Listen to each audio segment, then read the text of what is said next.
Hey guys, it's Chelsa Messenger with Picks and Parlays. We're talking college football, the ACC championship between Clemson and Notre Dame. Christmas is right around the corner, and we've got a promo code. The code is Noel for 20% off the entire site at picksandparlays.net. Clemson favored minus 10.5. The total is 61. Clemson is 9-1, 4-6 against the number, while Notre Dame enters 10-0.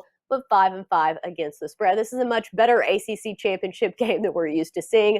Clemson actually has some competition for once. Clemson opened as 7.5-point favorites, but lots of early money on the Tigers has moved that spread all the way to 10.5. We've got Craig Trapp joining us to break it all down. Craig, thoughts on Clemson and Notre Dame? Well, of course, this game has a lot of meaning for the national championship, for the Final Four here. If Notre Dame maybe loses close, we see both of these teams in the Final Four still. Obviously, if Notre Dame wins, I think Clemson's out. But I was a little shocked that we see this number this big. I really thought it would be between 7 and 10, and probably in that 7.5 range. And to me, I think you have to lean towards the Irish getting all these points because yes, Trevor Lawrence wasn't there in the opener, in that a really thrilling 47-40 overtime win by Notre Dame at Notre Dame. But it's not like Notre Dame hasn't just barely won games. I mean, they dominated North Carolina, winning 31-17. And even in that follow, I think BC's a pretty decent team. They won by 2 touchdowns after the really emotional win of Clemson the week before. So to me, I'm definitely leaning on the underdog here. Notre Dame getting 10.5 in Charlotte here. I think this one's a much closer game. And I'm not a conspiracy theorist, but if you're the ACC, don't you really want this game to be close so that and Clemson win and you get both of these teams in the Final Four? Yeah, and maybe for Notre Dame to join the ACC permanently, because I know they've been trying to get them for quite a while when it comes to football. But the thing about the spread that worries me for Clemson is that Trevor Lawrence doesn't play defense. This Clemson defense, when he was out, gave up 47 points to Notre Dame.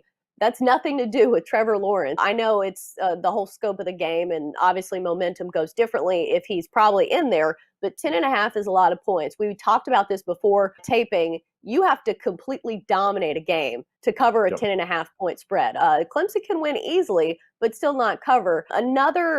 It should be a bit of a home field advantage for Clemson. Only 5,000 fans allowed in Charlotte. It's definitely a lot closer for Clemson fans to make the drive to this game than Notre Dame, even though Notre Dame tends to travel well. Also, Ian Book's been really good this season. I know all the hype's on Trevor Lawrence this season, but 15 touchdowns to just 2 interceptions for Ian Book, who's also quite the threat to run for some yards. And also the Irish have a rush attack that's ranked 13th nationally. So quite the dynamic offenses going head-to-head here. Any thoughts on the total of 61?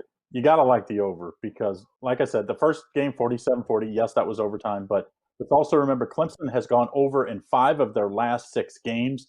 I mean, that tells you a lot about, like you said, that Clemson defense. They've been really good in years past, but a lot of those years, we had 4 or 5 top first and second round draft picks on their defense. That depth is not quite there. They're just really young. And then, Notre Dame's not bad on the over as well. 3-1 in their last 4 games as well. So I think the over.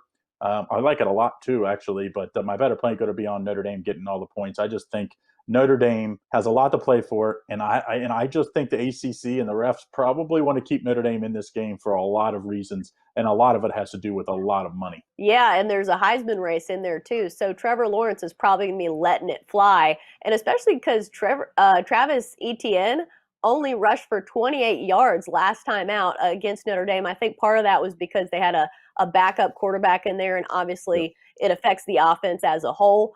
But I think it'll be a fun one where we see both quarterbacks kind of airing it out and a lot of offense. At least that's what the books are thinking, since this total is so high. Any last thoughts before wrapping it up? Well, don't forget Ian Book, also all-time winning quarterback at Notre Dame, and they've had some pretty good ones throughout the year. So that tells you something about the quality of he's had at his career at Notre Dame. And I think he puts it all on the line here. And like you said, I think his ability to rush at times is understated. I think that could be the key in a really close game. If Notre Dame pulls off the upset, it definitely will be, I think Book will get some key first downs, maybe even a key touchdown. All right. Well, that's going to do it for our college football talk here on Picks and Parlays. Great stuff from Craig Trapp. As always, Craig, thanks for joining us.